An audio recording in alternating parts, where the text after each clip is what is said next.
Assalamualaikum warahmatullahi wabarakatuh. Salam sejahtera untuk kita semua. Yang terhormat, pimpinan dan anggota Komisi C DPRD Provinsi Jawa Tengah, yang kami hormati para narasumber, serta hadirin tamu undangan yang berbahagia. Acara uji publik DPRD Provinsi Jawa Tengah tentang Raperda Perusahaan Perseroan Daerah Bank Perekonomian Rakyat 1 Jawa Tengah Perseroda dimulai. Bapak Ibu hadirin yang kami hormati, acara selanjutnya yaitu sambutan pimpinan DPRD Provinsi Jawa Tengah yang akan disampaikan oleh Ketua Komisi C DPRD Provinsi Jawa Tengah kepada yang terhormat Bapak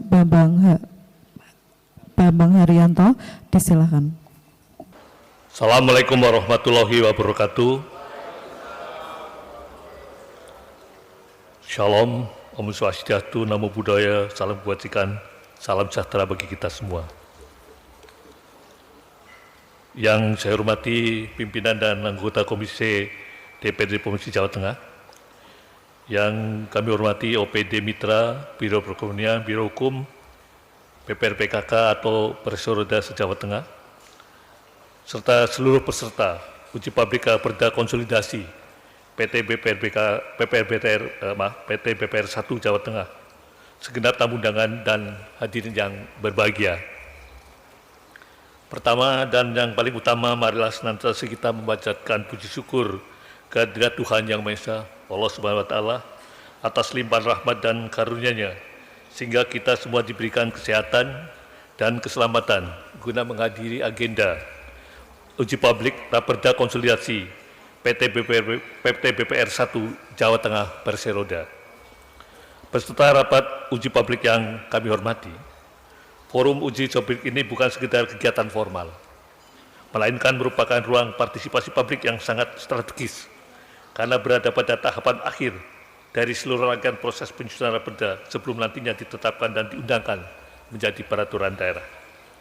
Oleh karena itu, kehadiran serta keterlibatan seluruh peserta uji publik pada hari ini memiliki arti yang sangat penting.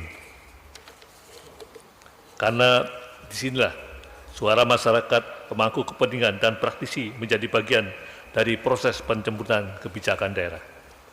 Hadirin yang kami hormati, perlu kami sampaikan bahwa penyusunan raperda tentang PT BPR 1 Jawa Tengah Perseroda dilatar belakangi oleh kesadaran bersama bahwa BPR merupakan salah satu instrumen penting dalam mendorong ekonomi kerakyatan, khususnya dalam memberikan akses keuangan bagi masyarakat kecil, pelaku usaha mikro, kecil dan menengah, serta masyarakat di wilayah pedesaan. Namun demikian, kita juga harus jujur melihat realitas yang ada. Saat ini, BPR di Jawa Tengah yang berjumlah 33 BPR-PKK Perseroda memiliki kondisi yang beragam, baik dari sisi permodalan, kualitas manajemen, tata kelola, pemanfaatan teknologi maupun daya saing usaha. Dalam perkembangan sektor jasa keuangan yang semakin dinamis, kondisi tersebut menjadi tantangan tersendiri. Apabila tidak direspon dengan langkah kebijakan yang tepat, maka dikhawatirkan BPR akan sulit berkembang, bahkan berpotensi mengalami tekanan kesehatan usaha di masa mendatang. Hadirin yang kami hormati, selain faktor internal tersebut, terdapat pula kewajiban regulatif yang harus dilaksanakan oleh pemerintah daerah. Undang-Undang Nomor 4 Tahun 2023 tentang pengembangan dan penguatan sektor keuangan P2SK serta Peraturan Otoritas Jasa Keuangan (POJK) Nomor 7 Tahun 2024 secara tegas mengamanatkan adanya konsolidasi BPR yang berada dalam kepemilikan dan pengendalian pemegang saham yang sama. Ketentuan ini bukan untuk membebani daerah, tetapi justru bertujuan untuk membentuk BPR yang lebih kuat, sehat, dan berkelanjutan, sehingga mampu menjalankan fungsi intermediasi keuangan secara optimal dan bertanggung jawab. Atas dasar pendidikan tersebut, DPRD Provinsi Jawa Tengah bersama pemerintah daerah menyusun raperda ini sebagai landasan hukum konsolidasi melalui peleburan 33 BPR-PKK Perseroda menjadi PT BPR 1 Jawa Tengah Perseroda.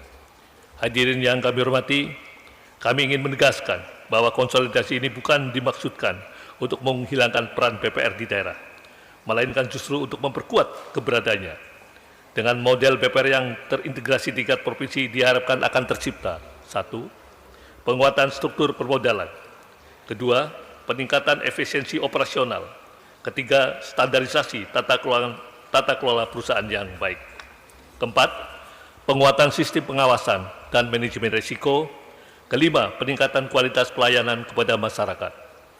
Dalam raperda ini juga diatur bahwa BPR tetap hadir di daerah melalui kantor wilayah, kantor cabang, sentra keuangan khusus maupun kantor kas, sehingga akses masyarakat terhadap layanan perbankan tetap terjaga.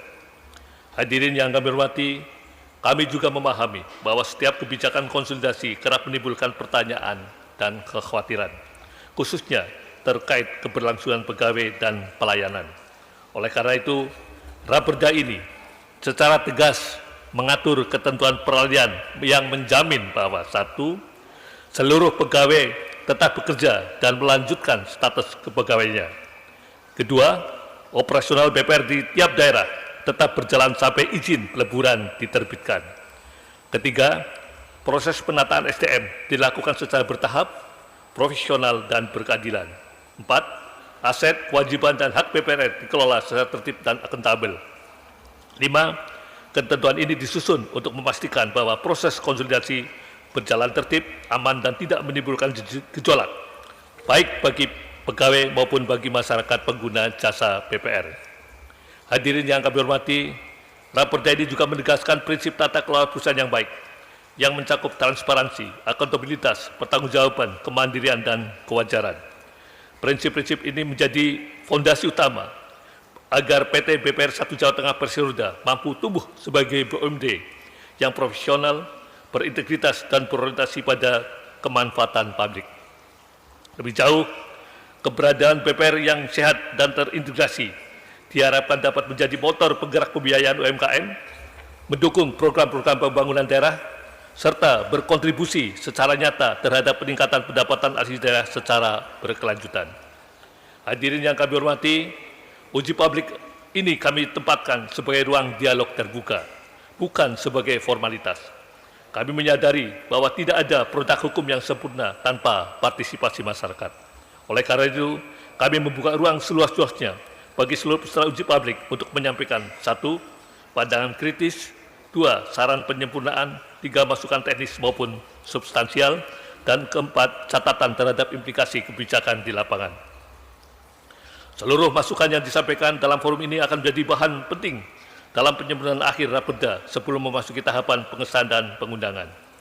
Hadirin yang kami hormati, kami berharap melalui proses konsolidasi BPR ini Jawa Tengah dapat memiliki BPR yang kuat, sehat, terintegrasi, dan berdaya saing, namun tetap berpihak pada ekonomi rakyat dan kebutuhan masyarakat kecil. Akhir kata, atas nama DPRD Provinsi Jawa Tengah, khususnya Komisi C, kami mengucapkan terima kasih atas kehadiran, perhatian, dan partisipasi aktif seluruh peserta uji publik. Semoga forum ini menghasilkan rumusan terbaik bagi kemajuan BPR dan kesejahteraan masyarakat. Demikian sambutan ini kami sampaikan. Atas perhatian dan kebersamaan hadirin sekalian, kami ucapkan terima kasih. Wassalamualaikum warahmatullahi wabarakatuh. Dewan Perwakilan Rakyat Daerah Provinsi Jawa Tengah, Ketua Haji Sumanto Esa. Selanjutnya, acara sepenuhnya kami serahkan pada moderator. Disilakan. Baik, tidak berpanjang kata lagi. Untuk kesempatan pertama ini saya berikan kepada Bapak Jarod, ya, kepada Bapak Jarod terlebih dahulu. Waktu dan tempat kami silahkan. Matur nuwun Bu moderator. Ya, Assalamualaikum warahmatullahi wabarakatuh. Yang kami hormati narasumber Pak Naryoko, Pak dosen saya ini dari dulu masih awet muda nih, Pak Nugroho SBM. Nilainya murah dulu Pak. Yang tentu saja yang kami hormati Ketua Komisi C dan anggota Komisi C yang kami hormati sekaligus Pansus Raperda BPR 1 Jateng.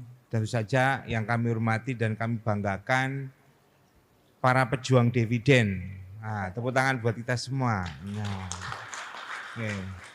Walaupun wajah NPL Pak masih tetap semangat, targetnya sesuai harapan Pak. Okay.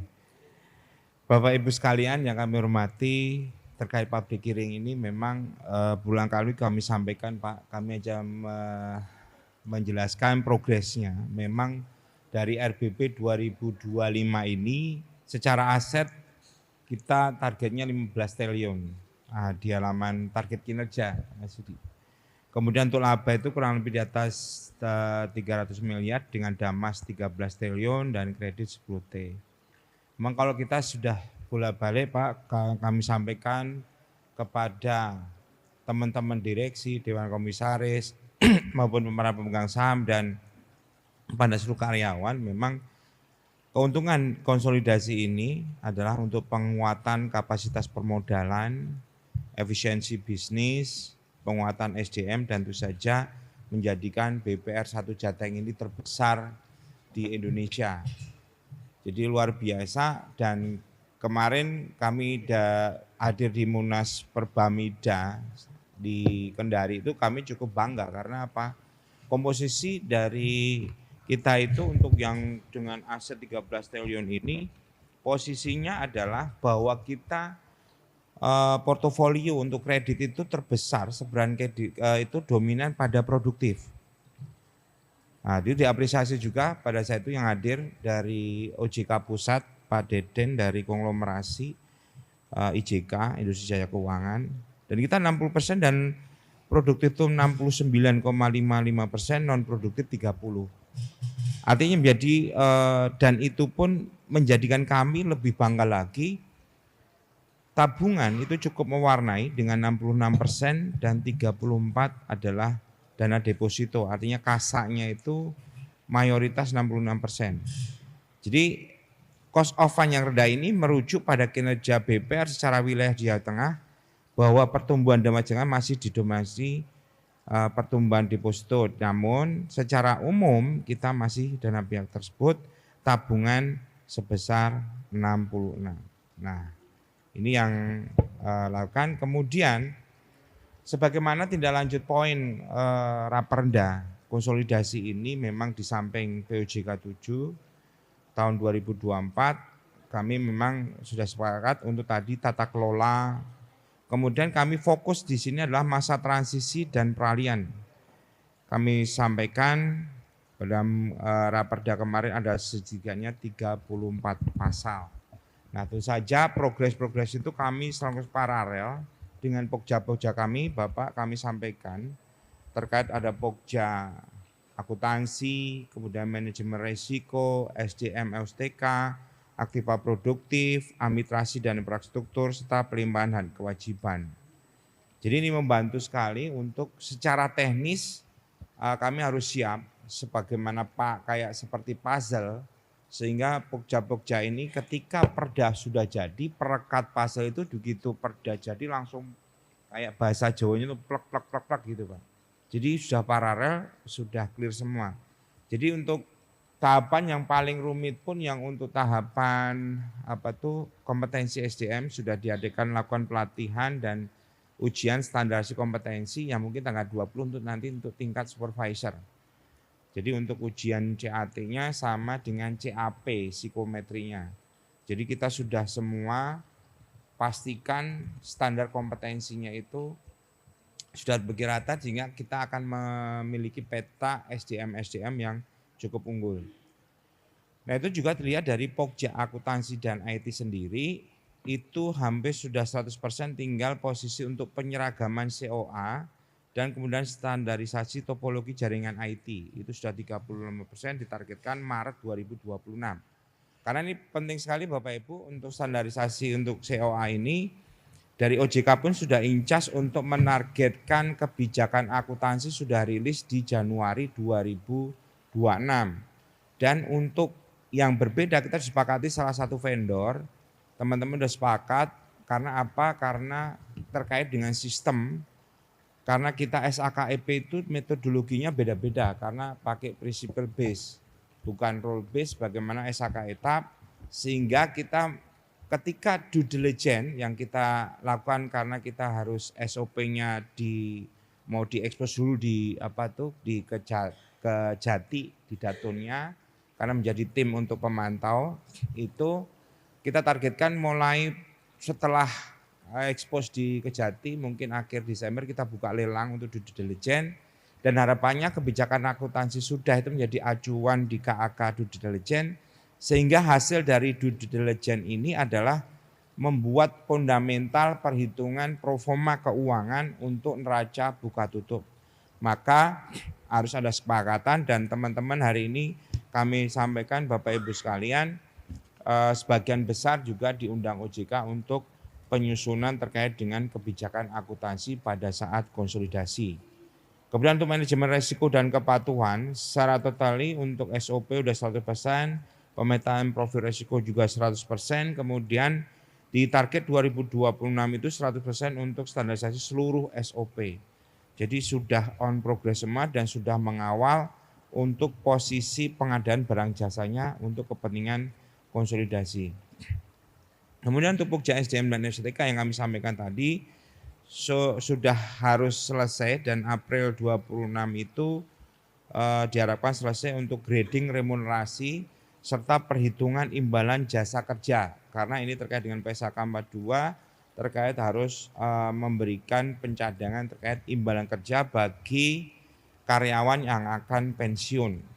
Kemudian Pokja Administrasi dan Infrastruktur itu jaringannya sudah dilakukan 100%, kemudian tinggal pembuatan FS untuk kepentingan Kementerian Dalam Negeri udah 90%. Ini finalisasi, tinggal nanti sebagai dokumen minta surat kepada gubernur untuk permintaan izin peleburan di Kementerian Dalam Negeri, sehingga paralel dengan Raperda yang sudah masuk di PHD. Jadi di Keuda kemarin sudah dilakukan pertemuan sampai kalau nggak salah 2 atau 3 kali, sudah ada guidance dan dinyatakan 90%, sehingga tinggal dilaporkan. Insya Allah moga-moga paralel dengan fasilitasi dari PHD untuk pemerintah. Kemudian aktiva produktif di sini yang akan melakukan due diligence kemarin sudah audit silang sudah dilakukan, dan kemudian untuk penyelesaian RRA dan RRP, kemudian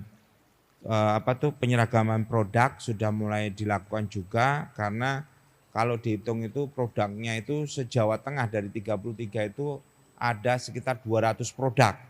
Padahal idealnya cuma paling 20. Jadi nanti mungkin secara nama produknya beda, tapi secara filosofinya atau fundamennya sama. Jadi kita mau penyeragaman, dan kita kemarin sepakati bahwa produk yang existing hanya yang menghasilkan pendapatan. Jadi mungkin dari 200 kita targetnya sih 20, kurang dari 20. Kemudian puncak pelimpahan hak kewajiban sudah dilakukan dengan survei, ada beberapa yang terakhir sudah sampai berapa Kak Darsono ya, hampir 10 ribuan orang Pak. Kita selalu masif untuk bahwa progres konsolidasi tidak terjadi penolakan atau penolakan resistensi dari nasabah. Bahkan juga sampai dibuat sampai ke arah syariah. Tapi sementara kita prioritaskan untuk kesepakatan pada saat untuk konsolidasi bahwa nasabah itu benar-benar tidak keberatan. Makanya nanti di tanggal 23, 24 sama 27 kami dari BPR akan sosialisasi dengan nasabah mengundang Bapak Ibu Komisi C. Nah, kita lihat Bapak Ibu, kalau kita lihat jaringan kantor konsolidasi BPR BKK Jawa Tengah itu hampir seluruh titik. Bahkan kemarin pada saat Munas itu kami sampaikan ke OJK, Pak Deden itu sangat takjub karena ternyata Jawa Tengah itu luar biasa. Jadi nanti akan jadi satu, dan ternyata ekspansinya sudah seluruh kecamatan bahkan seluruh kabupaten sudah ada berdiri BPR BKK. Ini luar biasa. Nah, kemudian terakhir harapan dari pemegang saham sebenarnya Bapak Ibu dengan konsolidasi ini adalah diharapkan tetap rohnya BPR BKK itu adalah walaupun nanti BPR 1 Jateng adalah membangun ekosistem UMKM yang kokoh khususnya pada sektor pangan yang menjadi prioritas Jawa Tengah melalui pembiayaan yang produktif dan tepat sasaran. Kemudian membangun kemandirian ekonomi daerah dengan memperkuat peran BPR BKK sebagai motor penggerak ekonomi rakyat dan mitra strategis Pemda dalam mencapai visi pembangunan Jawa Tengah. Yang 3, meningkatkan daya saing BPR PKK yang bertransformasi menjadi satu Jateng melalui permodalan yang lebih kuat, tata kelola yang lebih baik, serta penggunaan teknologi yang lebih maju. Demikian Mbak yang kami bisa sampaikan. Matur nuwun, akhirul kalam. Wassalamualaikum warahmatullahi wabarakatuh. Warahmatullahi wabarakatuh. Jadi yang pertama saya kira saya ucapkan selamat kepada Komisi C ya, yang sudah menelurkan draft Raperda untuk Perseroda BPR 1 Jawa Tengah. Saya terakhir ikut di Balemong ya. Balemong waktu draft Ungaran ya. Dan sekarang diminta juga membahas. Saya mungkin sedikit menyampaikan beberapa hal yang perlu diperhatikan ketika nanti Raperda ini disahkan menjadi Perda BPR Perseroda BPR 1 Jawa Tengah. Next ya. Next gitu. Jadi memang yang pertama tentang aspek sumber daya manusia ya. Memang di presentasinya Pak Naryoko itu disampaikan konsolidasi ini tidak akan menimbulkan PHK ya. Dari para pegawainya mungkin akan tetap bekerja di BPR yang 1 Jawa Tengah. Hanya mungkin ada beberapa hal ya, misalnya yang pertama ketidaksamaan kualitas dari sumber daya manusia. Tapi oleh Pak Jarod saya kira tadi sudah disampaikan, sudah dilakukan pelatihan dan sertifikasi serta penyamaan kualitas ya secara bertahap. Nah ini yang kemudian masalah komisaris ya. Komisaris kan dulu di tiap kabupaten kota itu ada komisaris BPR ya. Tapi dengan BPR 1 Jawa Tengah nanti kan komisarisnya hanya di BPR 1 Jawa Tengah. Nah saya nggak tahu bagaimana pemecahan problem ini. Tapi barangkali kalau komisaris itu nggak masalah ya di PHK gitu. Jadi mungkin yang hilang pekerjaannya ya komisaris di tiap kabupaten kota ya. Lalu juga mungkin jenjang karir SDM di tiap BPR kabupaten kota sebelum konsolidasi dengan setelah konsolidasi barangkali juga akan berbeda ya. Nah ini juga akan menimbulkan kecemasan pada pegawai dan mungkin tadi sudah dijelaskan oleh Pak Jarod, mungkin bisa disosialisasikan lebih masif gitu ya, bahwa ini tidak akan mempengaruhi juga karir dari para pegawai. Lalu adanya kemungkinan mutasi ya, mutasi sumber daya manusia dari kabupaten kota, mungkin antar kabupaten kota atau bahkan bisa ditarik ke pusat BPR 1 Jawa Tengah. Nah, itu juga saya kira perlu dipikirkan ya. Lalu yang kedua tentang aspek budaya kerja ya. Ini memang dulu disampaikan beberapa pihak untuk konsolidasi ini. Saya ingat di Balemong dulu ada yang mengatakan mungkin tiap daerah itu berbeda budaya kerja ya. Dari masuk jam kerja ya, lalu hubungan dengan nasabah, hubungan antara bawahan dan pimpinan yang mungkin akan berubah ketika sudah ada konsolidasi menjadi BPR 1 Jawa Tengah. Sehingga memang perlu sosialisasi atau penyamaan persepsi tentang budaya kerja. Kemudian yang ketiga tentang kredit macet ya atau kredit bermasalah. Jadi dari saya baca-baca di beberapa media massa memang ada beberapa BPR yang kredit macetnya atau non-performing loan-nya itu cukup besar ya. Nah ini mungkin juga perlu diatasi serius karena ketika sudah dikonsolidasi kan akan mempengaruhi kinerja atau performance dari BPR 1 ya. Nah saya kira dari pihak mungkin nanti BPR 1 sudah punya beberapa solusi untuk kredit macet ini ya. Yang biasanya di perbankan itu biasanya di write off ya atau di off balance sheet. Kemudian apakah dia dijual misalnya lewat factoring atau anjak piutang atau ditagih secara intensif ya. Lalu bisa kerjasama dengan kejaksaan dan biasanya juga bisa dilakukan penyitaan aset dari debitur. Kemudian yang keempat, memang tadi ditekankan ya bahwa dengan konsolidasi menjadi BPR 1 Jawa Tengah ini, akses pembiayaan atau kredit kepada UMKM tidak akan berubah ya. Nah, mungkin juga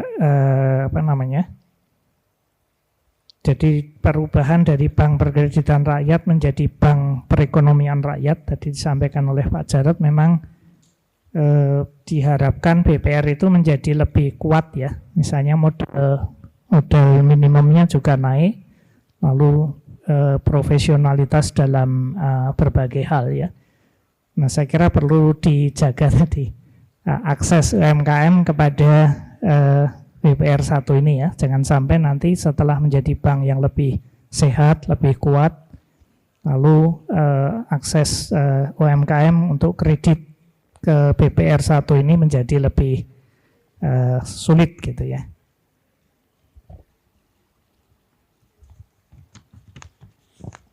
Kemudian yang berikutnya adalah digitalisasi dan operasionalisasi perbankan modern ya.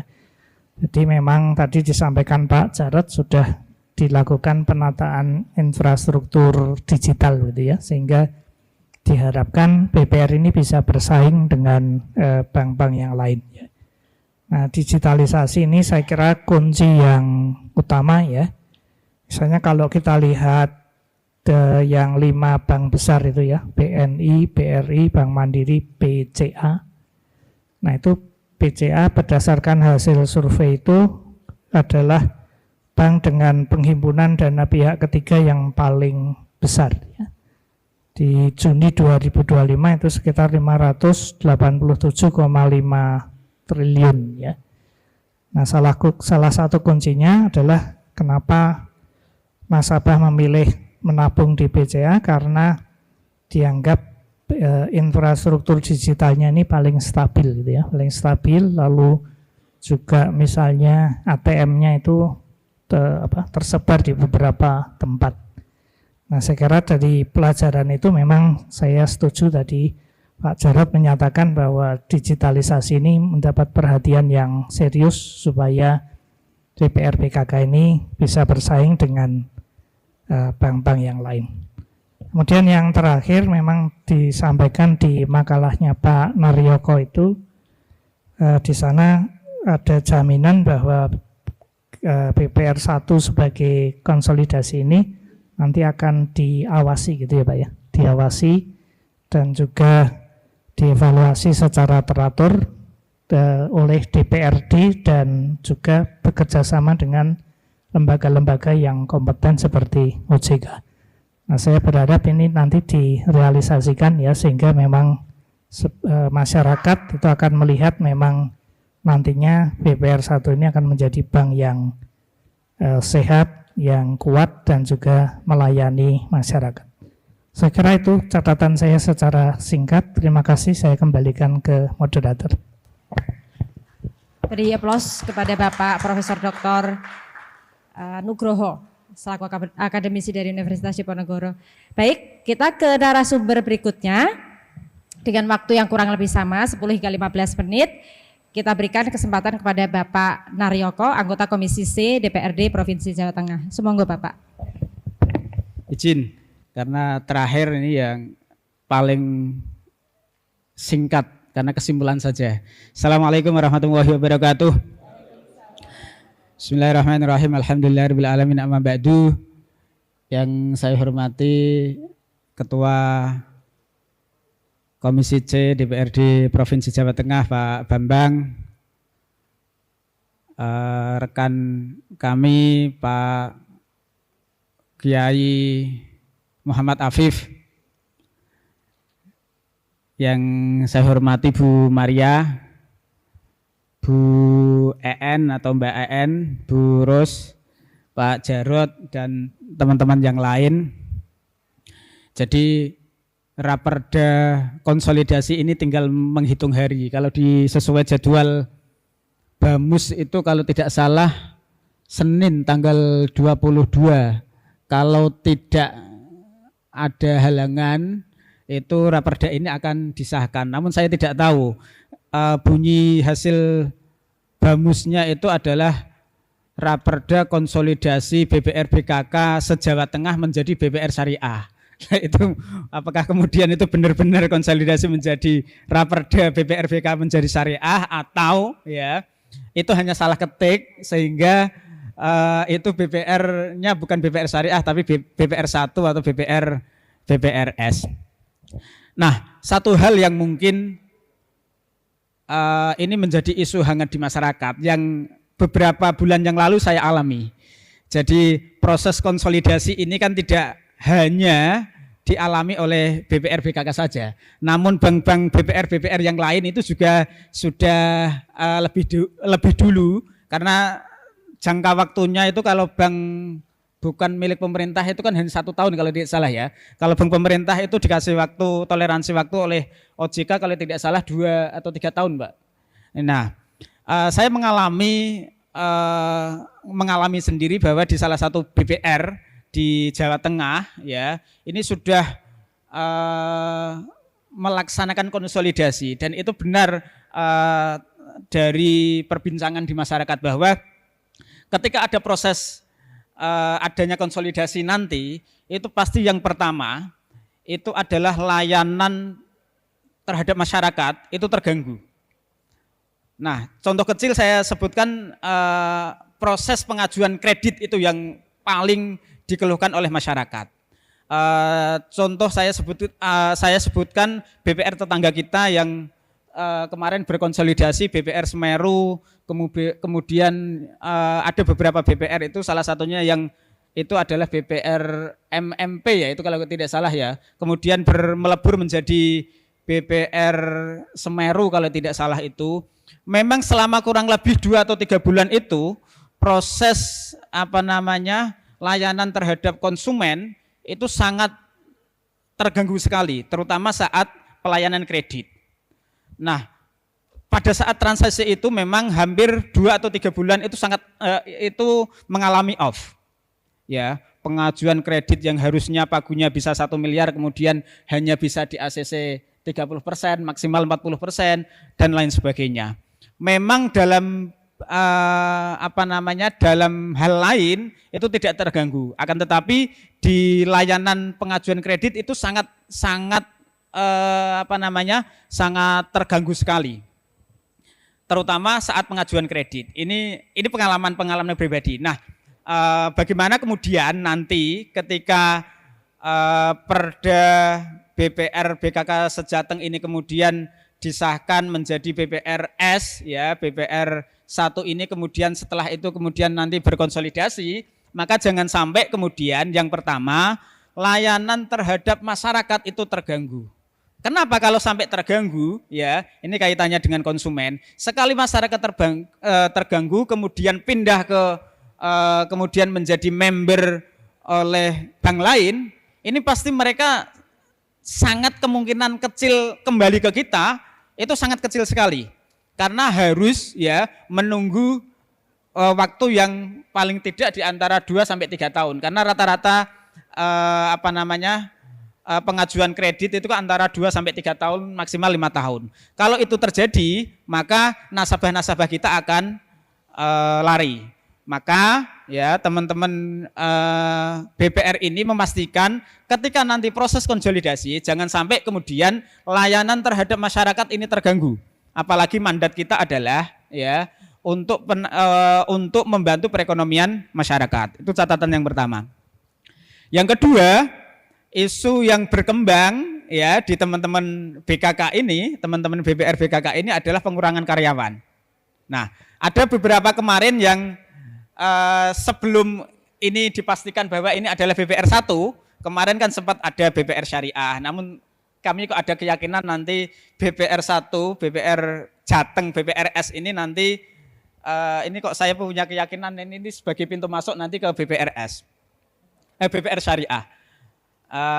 Kemarin sempat muncul bahwa kalau ini kemudian nanti menjadi BPR Syariah, kira-kira mohon maaf, kami ini yang non-muslim bagaimana? Pertanyaannya kan begitu. Maka yang perlu ini kita pastikan bahwa isu pengurangan karyawan ini tidak mungkin terjadi, ya. Nah, persoalannya adalah nanti siapa berada di mana, itu adalah teman-teman manajemen yang memikirkan. Karena tidak mungkin semuanya menjadi direktur. Nah, kalau yang hari ini teman-teman ini menjadi kucing, ya, bahasanya itu kan lebih baik jadi kucing, ya, ndas tapi ndas kucing daripada buntut tapi buntut macan. Nah, itu lebih baik jadi ndas tapi ndas kucing daripada buntut macan tapi buntut. Tapi logikanya bukan begitu, karena ini adalah dalam kontes, ya, kontes ini BPR, BKK, BPRS ini nanti adalah rumah kita. Sehingga apakah kita menjadi kepala rumah tangga, apakah kita nanti akan menjadi ibu rumah tangga, apakah kemudian ini nanti kita menjadi anak, apakah kita nanti menjadi kakak yang di daerah-daerah yang awalnya misalkan menjadi direktur BKK Brebes misalkan atau Tegal misalkan, kemudian saat peleburan menjadi bahasanya apa? Kepala cabang, ya?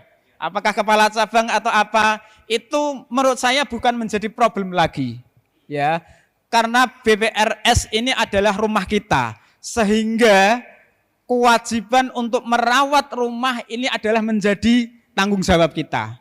Hanya persoalan job description atau penamaannya saja yang kemungkinan nanti akan berbeda. Direktur Brebes menjadi kepala cabang misalkan, ataupun nama-nama yang lain sesuai ketentuan yang disepakati bersama. Yang ketiga adalah isu kekhawatiran desentralisasi. Nah, ini saya rasa ini juga perlu kita tepis, karena saya yakin, ya, nanti kita di masing-masing kabupaten pasti ada kantornya, ya. Bahkan kalau tadi disampaikan bahwa kita di hampir semua kecamatan di Jawa Tengah ini ada, bisa-bisa nanti kita nyaingi BRI, Pak. Apalagi nanti ada, ya kan? Ya, harus nyaingi BRI. Karena tadi disampaikan BCA itu adalah orang itu sangat percaya dengan BCA, ATM-nya ada di mana-mana. Yang ATM-nya di mana-mana bukan BCA, Pak, tapi BRI.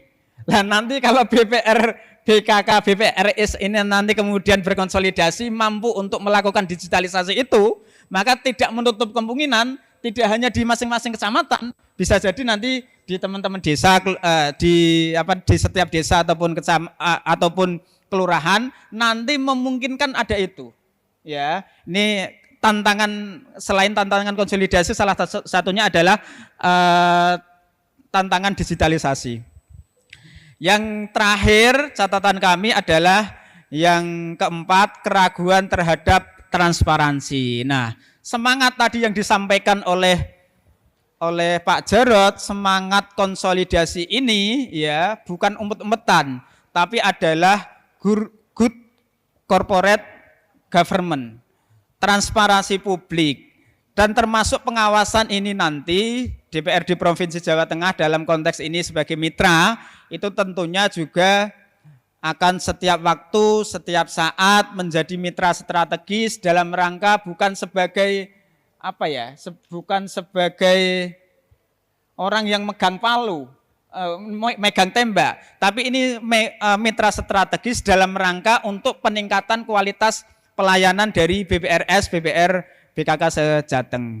Itu catatan dari kami, nanti lebih lanjut kita bisa berdiskusi bersama-sama. Demikian Mbak Enar, matur nuwun. Assalamualaikum warahmatullahi wabarakatuh. Monggo Bapak, Ibu, kalau ada masukan dalam silahkan di sebelah kiri, tengah, ataupun kanan dalam. Boleh juga dari Bapak Ibu anggota kalau ajeng nambahi sebelum kita ke floor. Mungkin dari pimpinan, Bapak Ketua, ada yang mau disampaikan Rumen? Lanjut dulu, floor dulu. Atau mungkin dari Ibu anggota ada yang mau ditambahkan? Floor dulu. Baik, Bapak Ibu silahkan di sebelah kiri saya bisa 1-2 orang, kemudian di tengah ataupun di sebelah kanan. mungkin bisa dibantu panitia untuk memberikan mikrofonnya. Ini selaku Bapak Ibu yang di daerah, yang tahu kondisi di daerahnya, bisa ikut memberikan masukan demi penyempurnaan raperda yang kita bahas ini. Monggo, sebelah kiri saya ada, kok tidak ada, apa sudah mengantuk? Ini menarik sekali dan hanya menghitung hari, jika memang tidak ada kendala memang akan diparipurnakan. Kurang lebih seperti itu tadi, mudah-mudahan lancar. Tapi ternyata tadi juga disepil narasumber kita, yaitu Bapak Naryoko menyampaikan tadi kok mungkin kekeliruan ya Bapak. S-nya kan kita sudah sepakati kemarin, S itu bukan syariah tapi satu. J. Kalau mungkin pintu masuk ke depan barangkali bisa memungkinkan karena POJK juga menyampaikan apa Bapak ada J? Nuwun sewunya Pak Naryoko di 2027 RPJMD. Bapak Gubernur itu kan ada ekosistem syariah. Nah ini mungkin pintu masuknya Bu. RPJMD sudah, apalagi perdanya sudah digedok tuh, ya gitu Bu. Berarti pintu masuknya disempurnakan dengan adanya penekanan di RPJMD itu njih Bapak. Ya. Dan itu juga ada tren di tempat kita bahwa syariah itu mohon izin meskipun kita Pancasila tapi syariah dengan mayoritas kita banyak muslim apalagi Jawa Tengah menjadi seperti salah satu, mohon izin kalau salah dikoreksi, lifestyle gaya hidup banyak beberapa sebagian di antara kita, karena saya juga ini hasil riset dan saya baca majalah Tempo kalau nggak salah waktu itu, bahwa memang banyak orang sebagian kalangan yang memang lebih meminati itu. Ternyata Jawa Tengah juga sudah memberikan poin di RPJMD, barangkali itu ke depan bisa ditindak lanjut dari adanya raperda konsolidasi yang kita gagas pada waktu ini. Monggo 1-2 orang saja kalau begitu. Kalau misalnya kiri kanan tengah tidak ada. Terima kasih Bu. Sugeng Priyono dari Purwokerto Bu. Ya Bu. Terima kasih Bu. Jadi kalau tadi saya mendengar di awal sambutan, saya kaget aja mendengar Pak Ketua di dalam pidatonya sudah fasih banget dengan BPR 1 Jawa Tengah. Ya Bu Marlia ya. Jadi tidak ada sebutan kata BPR BK Jawa, tidak ada. Pak Ketua terima kasih. Tadi sambutannya mulus dari awal sampai akhir BPR 1 Jawa Tengah Pak Ketua. Nah ini yang saya di bagian administrasi infrastruktur menunggu tinggal penetapan karena akan saya soebarakan branding berupa logo dan juga berupa corporate komitmennya. Misal BPR yang setia melayani Jawa Tengah atau apa gitu Pak Ketua. Jadi saya mendapatkan pencerahan pada siang hari ini di Pokja Administrasi Infrastruktur di mana BPR 1 yang semula kita sebagai contoh sudah betul-betul tadi Pak Ketua sangat fasih di dalam sambutannya dari pembukaan sampai akhir menyebutnya tidak ada lagi BPR BKK Jawa Tengah. Jadi mungkin sebentar lagi kita akan meninggalkan kata BKK nih Pak Ketua. Sejak 69 ya Pak Jarot, 1969 BKK. Nah, kita akan lepas landas meninggalkan kata BKK menjadi BPR 1 Jawa Tengah Pak Ketua. Terima kasih dan kami di Pokja Infrastruktur sudah mempersiapkan rancangan untuk rebranding dari BKK menjadi satu. Rebranding mulai dari fisik kantor, rebranding mengenai fashion daripada para karyawan dan yang lainnya Pak Ketua. Jadi sekali lagi saya ucapkan terima kasih. Mudah-mudahan setelah uji publik ini tidak lama lagi sehingga proses berikutnya kami yang ada di Pokja Administrasi bisa untuk melancarkan prosesnya rebranding dari BKK se-Jawa Tengah menjadi BPR 1 Jawa Tengah. Itu aja Bu, terima kasih. Terima kasih Bapak Sugeng Priyono. Ini memberi masukan tapi sedikit satir juga ini karena mohon izin Bapak, karena memang 1969 ke sini itu memang sangat panjang dan kita harus membiasakan diri tidak hanya di dalam penulisan semiotika tapi dalam pelisanan dan segala macam ternyata sudah sangat siap untuk rebranding tadi. Monggo tanggapan barangkali dari Pak Jarod Rumian, lajeng Pak Naryoko, kemudian Pak SBM. Izin saya nanggapi dulu. Sekaligus melapor Pak Naryoko dan Pansus Komisi C terkait yang catatan dari Pak Naryoko tadi, ketakutan yang pertama tentang ada lag ketika ada fase transisi kepemimpinan. Kita akan pastikan Pak, jadi nanti kita akan ketemu dengan seluruh direksi, khususnya Direktur Pemasaran dan Direktur Utama di mungkin akhir Desember ini Pak, itu untuk memastikan kenapa, karena direksi itu nanti ada 5, salah satu untuk pemasaran itu 2 Pak. Yang pertama untuk direktur bisnis retail UMKM sama direktur bisnis korporasi. Jadi kita pastikan nanti klasterisasi itu sudah langsung preparing karena di situ sudah kita ada Pokja ini Pak, Pokja Menris dan SOP itu yang garap SOP, sehingga tadi yang kami katakan di awal itu begitu pasal jadi itu sudah langsung Pak. Jadi perda itu clue pertama Pak.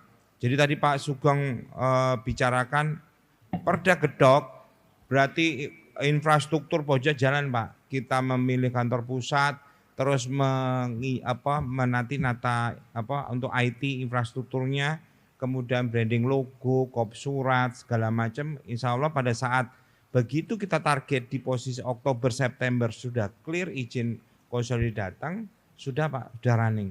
Jadi kick off-nya misalkan 1 Januari 2027 udah bisa semua Pak. Jadi insya Allah tidak ada, kita sudah preparing Pak. Kemudian ketakutan terhadap tadi Pak Naryoko, ada yang pengurangan. Kami pastikan tidak, karena apa? Kebijakan itu hampir 3 tahun, kita moratorium Pak. Tidak ada rekrutmen pegawai. Terakhir itu 2022 kalau nggak salah. Kenapa? Kita sudah estimasi walaupun belum ada ini, apalagi sudah isu akan ada aturan OJK untuk konsolidasi, kita moratorium sampai sekarang, itu pun ada pun hanya karena dari outsourcing, artinya lebih bebas ini. Kenapa kita pastikan tidak ada apa-apa tadi pengurangan pegawai? Karena dari efisiensi pengurus, dari direksi yang sekitar existing 60, kemudian Dewan Komisaris mungkin ke 30, dengan nanti hanya 5, bahkan dengan komite hanya 4, Dewan Komisaris hanya 5, taruh kata itu tuh efisiensi sebesar 3 miliar tiap tahun. Jadi itu kami confident bahwa tidak akan ada penurunan pegawai. Bahkan kami pun juga mencoba meyakinkan kepada teman-teman, walaupun mereka tidak ada jabatan, misalkan dia harus demosi karena ini ya Pak ya, jabatannya berkurang semua, kita kasih dengan efisiensi 3M itu tiap bulan itu, kita akan berhitung supaya remunerasi nggak turun, walaupun jabatannya turun. Tapi yang punya jabatan kami pastikan akan naik. Jadi kami hanya pastikan pokoknya harus masuk grade A kan. Kita rencana sih grade A, grade B, grade C, grade D Pak, ada 4 grade.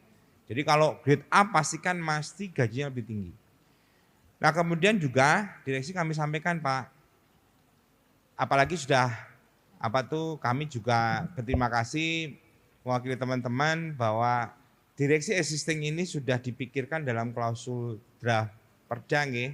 Pertama, direksi periode pertama berasal dari direksi existing sekarang. Kedua, direksi yang existing ini dikasih privilege untuk menjadi PE atau pinca. Tentu ada proses. Nah, bagaimana yang enggak di 2 titik itu enggak? Nanti kita buka Pak, saya sudah minta SOTK, SDN STK untuk buka namanya Widya Eswara. Jadi nanti mereka biar teman-teman jadi asesor segala macam. Jadi artinya itu walaupun usia di atas 56, ya kalau 56 kan patronnya pensiun. Kita kasihkan kesempatan untuk berkarya sampai dengan 60. Dan itu sudah disepakati Pak di RUPS, pada saat RUPS konsolidasi sudah disepakati tentang hal-hal yang disampaikan seperti itu. Khususnya adalah untuk masa pensiun, kemudian sama yang dorongan untuk supaya tidak ada pengurangan pegawai. Nah itu Pak, insya Allah dari ini moga-moga perda sebagai yang disampaikan Pak Naryoko akhir Desember gedok, wah langsung Pak kami langsung wush gitu aja Pak. Kayak bendungan dibuka nih loh Pak, wush gitu aja. Karena ini segera ini, karena kami harus bergerak untuk membuat pansel, segala macam, open bidding untuk pengurus dan segala macam Pak. Jadi bahasanya kita berbekal dengan efisiensi, semangat efisiensi GCG yang makin baik, bagaimana tidak 3M per bulan Pak. Wah itu kan luar biasa Pak. Jadi kita harapannya Pak, endingnya tentu PAD akan lebih bagus, lebih tinggi, bagaimana harapan dari Komisi C. Begitu, matur nuwun. Siap, kekhawatirannya sedikit bisa teredam ini Bapak. Sudah dijawab ya Pak Sugeng ini. Kemudian Pak Naryo Teko, semonggo. Tambah sedikit, berarti nanti Pak Ketua dicatat, kalau konsolidasi ini kita bisa saving per bulan 3 miliar, berarti setahun itu 360 miliar, ditunggu dividennya.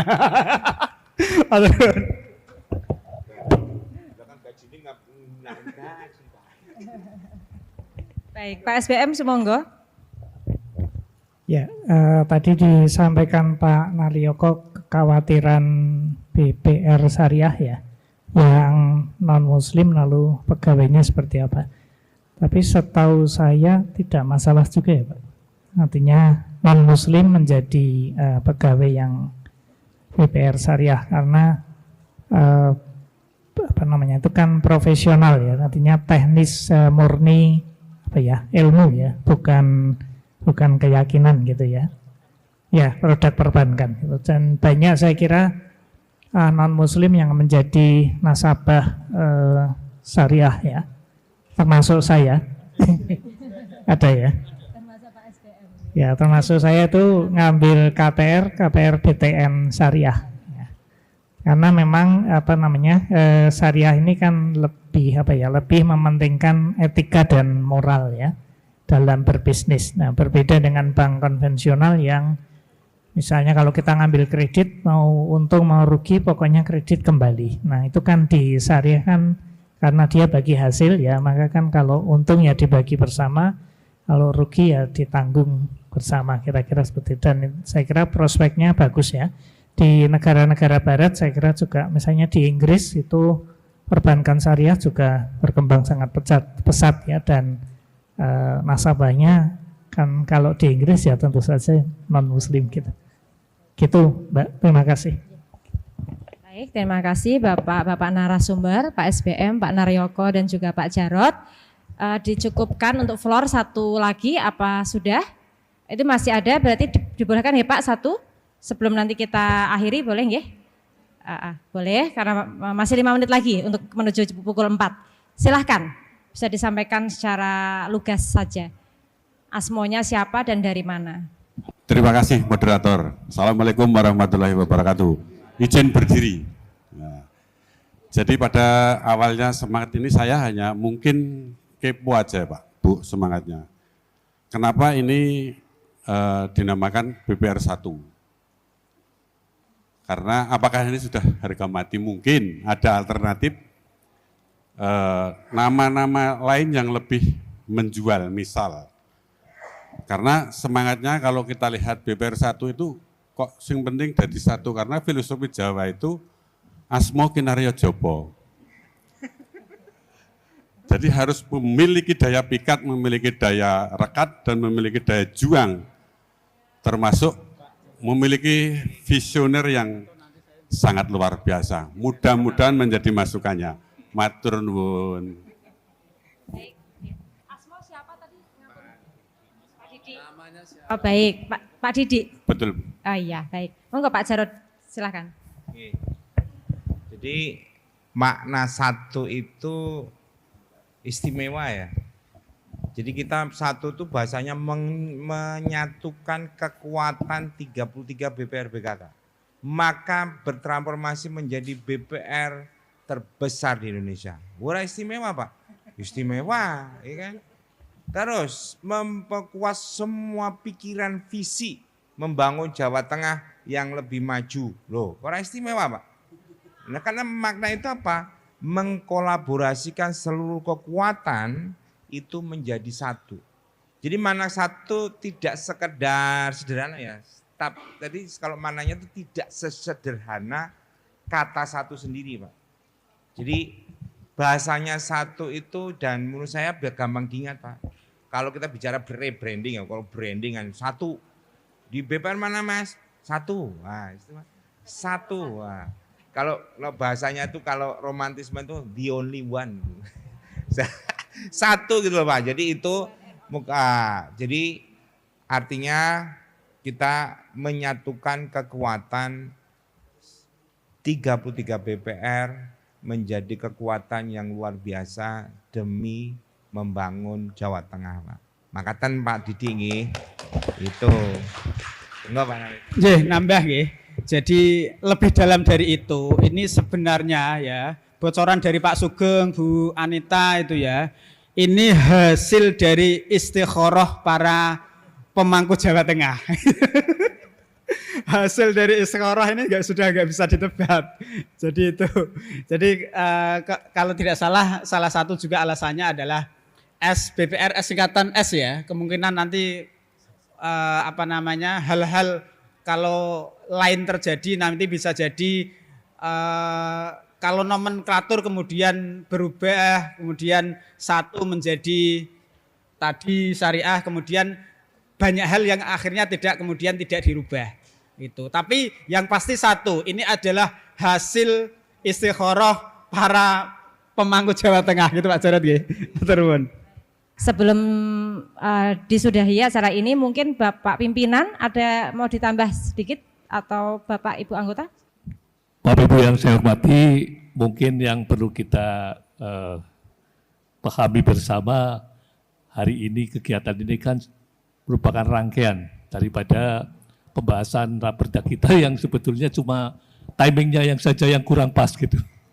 Karena raperda kita sebenarnya sudah hampir finish ini, karena tinggal tunggu diketok setelah turun fasilitasi dari Kemendagri gitu loh. Tapi ternyata juga seperti ini. Tapi pada dasarnya sebetulnya apa yang kita harapkan meskipun mungkin sudah tidak tersuarakan, tapi itu perlu kami sampaikan Bapak Ibu sekalian. Proses pembahasan akhir pada waktu itu cukup ramai gitu loh, seperti ini. Dan sekaligus kami selaku pimpinan dan Komisi C tentunya perlu menyampaikan apresiasi atas seluruh pihak yang telah bersama-sama membahas ini. Pertama karena ini raperda inisiatif Komisi C, inisiatif DPD, dan sekaligus ini merupakan nanti akan menjadi legacy daripada Komisi C di periode ini. Sehingga harapan kami Pak Jarod, tentunya apa yang sudah kita bicarakan bersama-sama dengan segala persiapannya, pokja sebentar bentuk dan sebagainya. Jadi apa yang komitmen yang tadi Pak Jarod sampaikan, begitu diketok ini akan segera berjalan dengan baik, tidak hanya proses perjalanannya saja, tapi yang penting hasil akhirnya. Begitu nggih? Saya kira itu saja yang bisa kami sampaikan, karena kalau tidak ada halangan, sebetulnya tanggal 22, tapi tadi saya tanya ke Pak Hairudin, selaku Kepala Biro Hukum, ternyata fasilitasnya belum turun. Tapi kita tunggu saja mudah-mudahan tetap di bulan ini. Saya kira itu Pak Enar, terima kasih. Baik, Bapak Ibu, dikira kita rasa cekap dan tadi speech dari Bapak Pimpinan juga memperteguh bahwa kita sudah ada dalam tahapan yang paling akhir barangkali karena fasilitasi juga tinggal menunggu turun dari Kemendagri.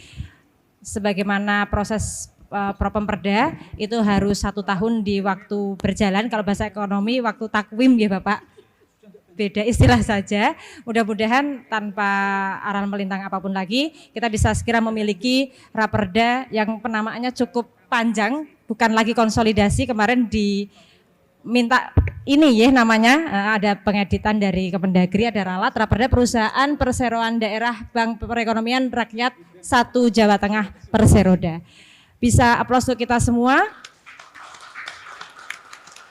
Matur sembah nuwun kerawuhanipun. Terima kasih Bapak Naryoko, Bapak Jarod dan Bapak Prof SBM selaku narasumber dan juga Bapak Ibu selaku undangan yang rawuh pada acara kita siang hari ini. Waktu dan tempat saya kembalikan kepada MC. Atas salah kata saya mohon maaf sebesar-besarnya. Undur diri. Wassalamualaikum warahmatullahi wabarakatuh.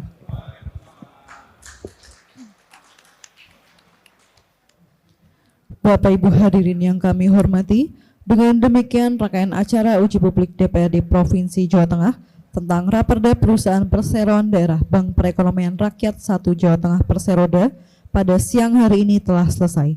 Terima kasih atas perhatiannya. Selamat siang. Wassalamualaikum warahmatullahi wabarakatuh.